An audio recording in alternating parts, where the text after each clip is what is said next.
quelqu'un où la question du paiement se posera.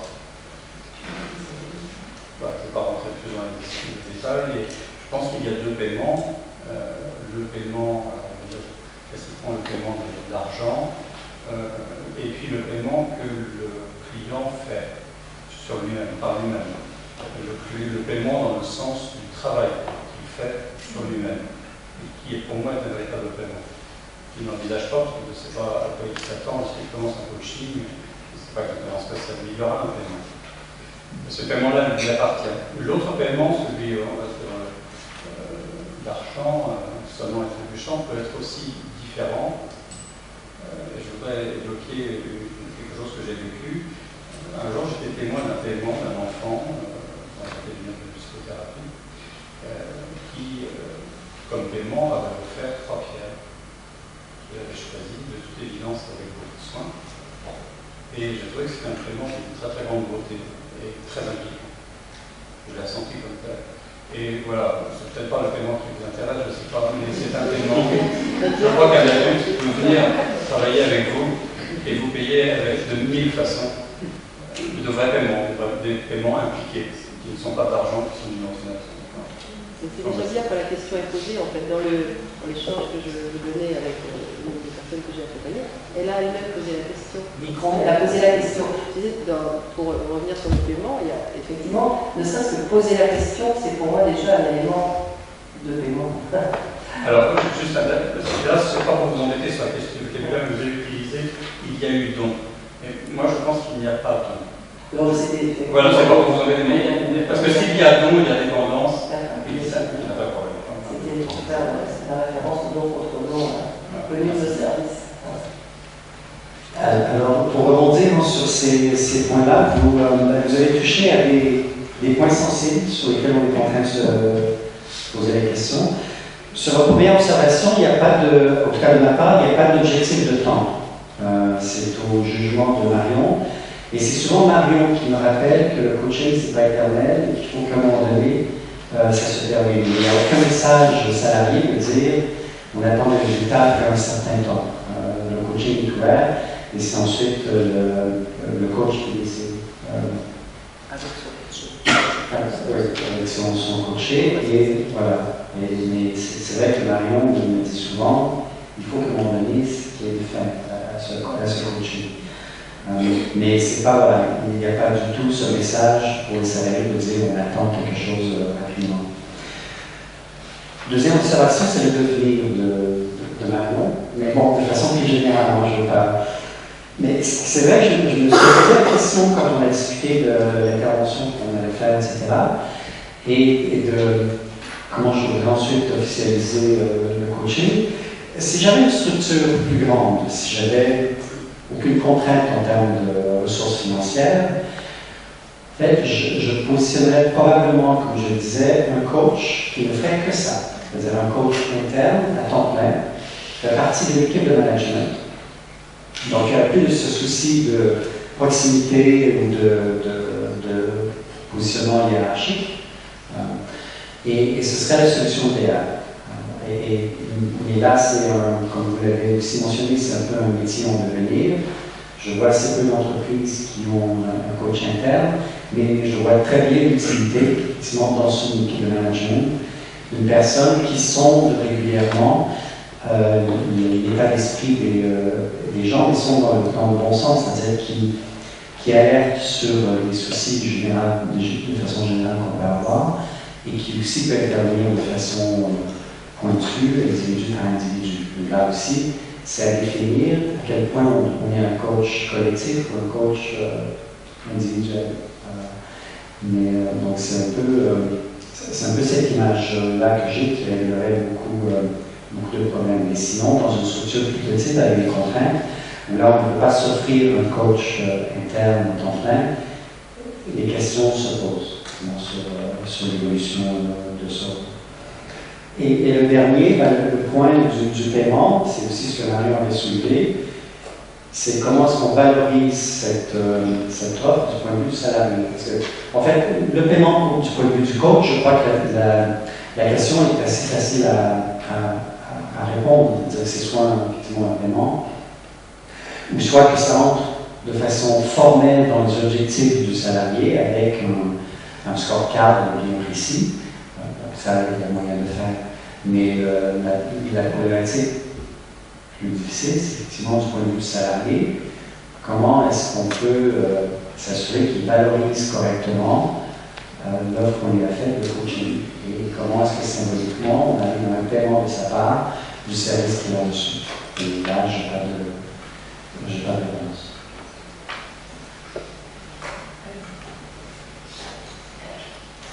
Ok, très bien. Brièvement, de la proximité du micro, j'ai quelques questions de compréhension plutôt sur le mode de fonctionnement que vous avez mis en place. Vous avez commencé déjà à vous expliquer un certain nombre de façons que vous avez mises en place. Donc, je suis Baudre Rabert, un coach, un entreprise. Quelques questions de compréhension aussi sur le complémentaire, sur la façon dont vous orchestrez ça. Tout d'abord, est-ce que vous laissez le choix dans le cadre d'un coaching prescrit? Est-ce que vous laissez le choix au manager de travailler avec Marion ou bien de travailler avec un ou plusieurs coachs externes? Il est d'usage souvent de présenter 2-3 coachs différents. Est-ce que vous laissez ce choix possible au manager?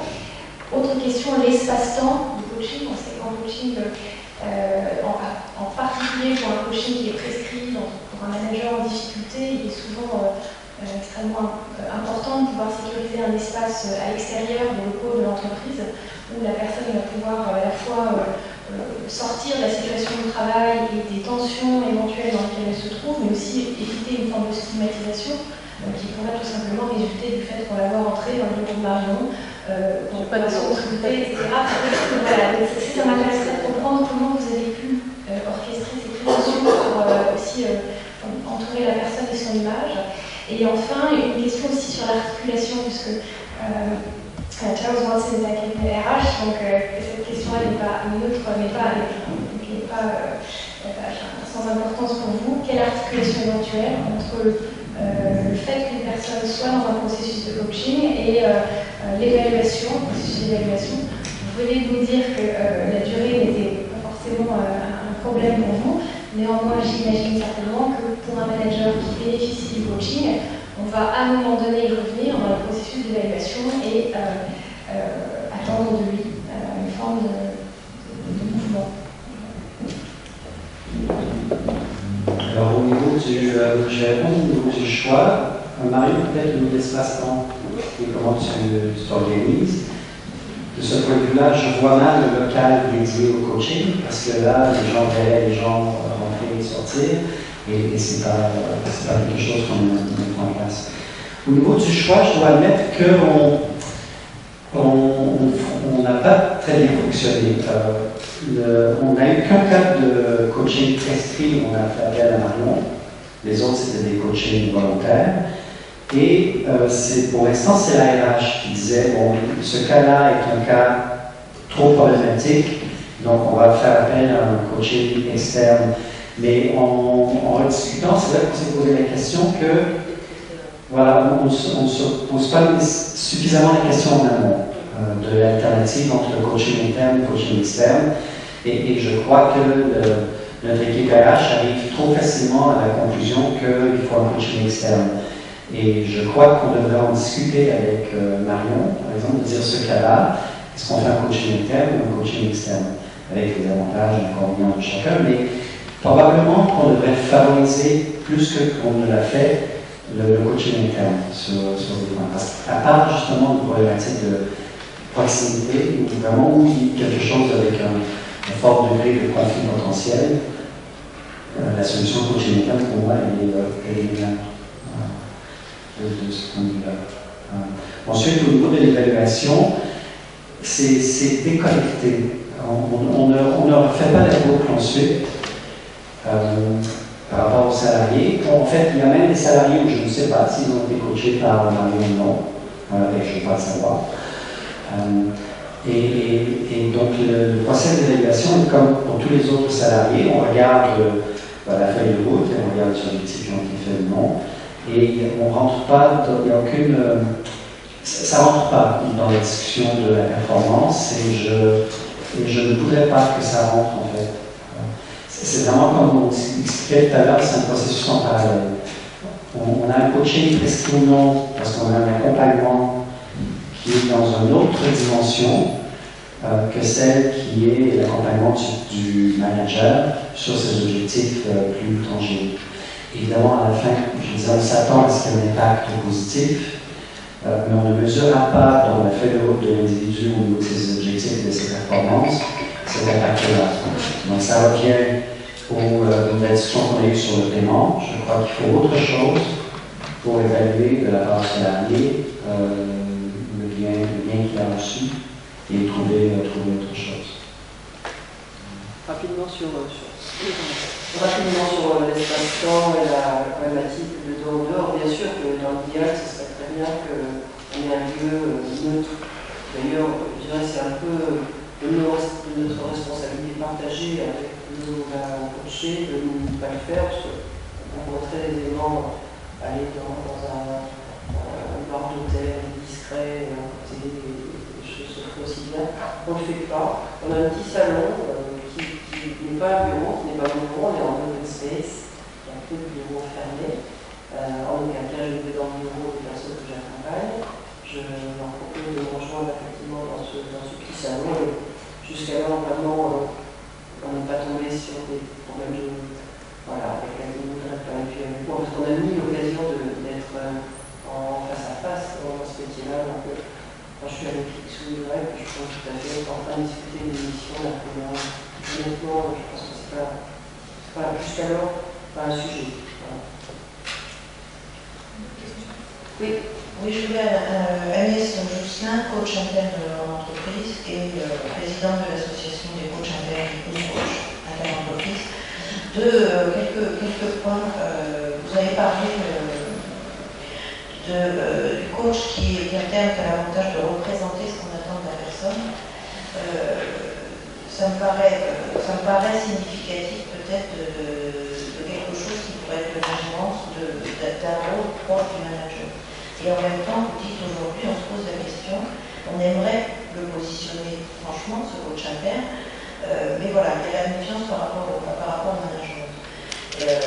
Moi, je trouve que dans cette situation-là, il y a un outil qui est extraordinaire, qui va vous permettre de clarifier très clairement les rôles, c'est le contrat tripartite, dans lequel s'engage le manager à donner des objectifs qui ne sont pas des objectifs d'évaluation, bien évidemment, mais le manager reste à sa place et c'est lui qui dit à ce moment-là ce qu'on attend de personne. Et dans ce cadre-là, le coach interne peut rester totalement séparé et donc être vraiment coach comme il serait coach externe avec la connaissance de l'entreprise qui fait qu'il a appris, mais au moins il sera à sa place. Et je pense que c'est un signe que vous devez faire, c'est ce que j'ai pratiqué, où même pour les coachings dont la personne est à l'initiative, dont la personne est accompagnée et demandeuse, même si il faut qu'elle soit volontaire tout le temps, même dans ce cas-là, le contrat tripartite est extrêmement intéressant. Il forme le manager, le manager aussi change quelque part sa posture, et il permet vraiment de séparer les deux rôles et de rappeler les conditions de déontologie, d'un volontariat, confidentialité, etc. Ça, je trouve que c'est le contrat tripartite, pour moi, il est extraordinaire. Aussi dans ce cadre-là, en fait, chacun a sa place. Deuxième point, vous parliez d'individuel et collectif, peut-on accompagner un collectif et les collaborateurs en même temps. Comme tout coach, quasiment comme tout coach, j'aurais presque envie de vous dire, bah non, théoriquement vous ne pouvez pas, d'autant plus que visiblement vous êtes dans une toute petite structure, si j'ai bien compris, ça pose déjà question, où est la hiérarchie de vous et de vos coachés. Voilà, donc moi j'aurais envie de dire attention d'autant plus quand on est coach interne, au mélange des postures qui peuvent effectivement impacter aussi des fantasmes. Voilà. Il n'y a pas seulement ce que moi je suis capable de dire en tant que coach. Ok, moi je suis capable de coacher lui et de coacher le collaborateur, mais il y a aussi tout ce que ça impacte comme image, comme fantasme, qui vont à l'encontre potentiellement de la confidentialité et au moins de quelqu'un qui va se livrer. Voilà. Les deux grands. Une question alors que j'ai pour vous, est-ce que vous avez eu des cas où la personne ne voudrait pas que son manager soit informé qui a besoin de coaching. Dans ces cas-là, on travaille avec elle en amont. On fait 1 ou 2 séances qui sont presque des analyses de demande. Et ça nous était déjà arrivé dans ces cas-là de faire appel à un DRH ou une fonction annexe, mais de quelqu'un qui représente l'entreprise.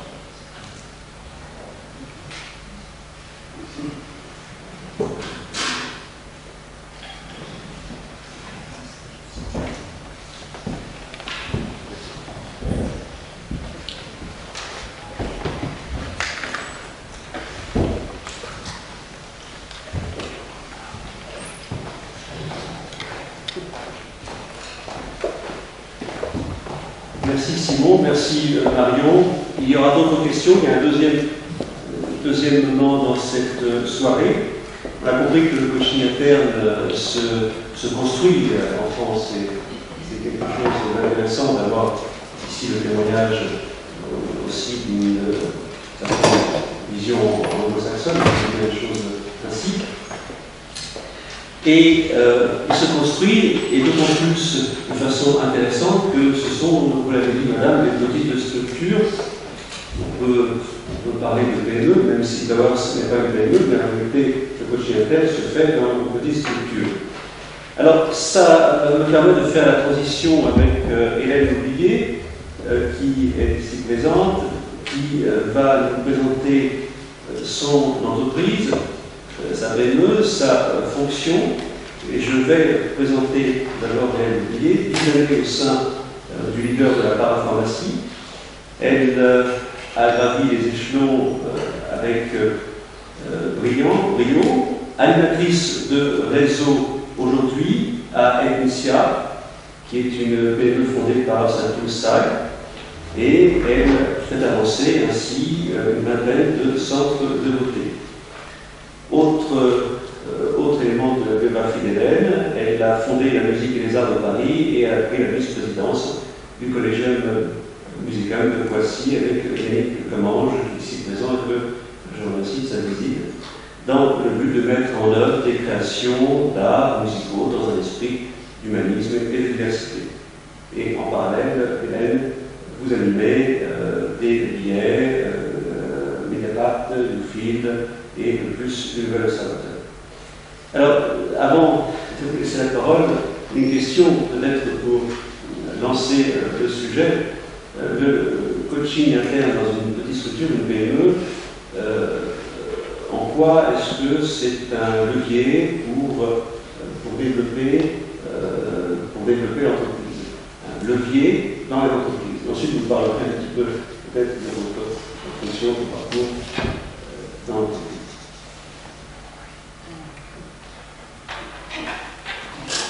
Bonsoir à tous. Merci Thierry pour cette jolie présentation. Donc le coaching interne, effectivement, avec le développement dans les entreprises, j'ai une vision plutôt ouverte. Pourquoi je pense par sa capacité à donner l'impulsion aux autres, à leur apporter effectivement une communication, une aisance et un accompagnement. Je m'étais développé effectivement les mots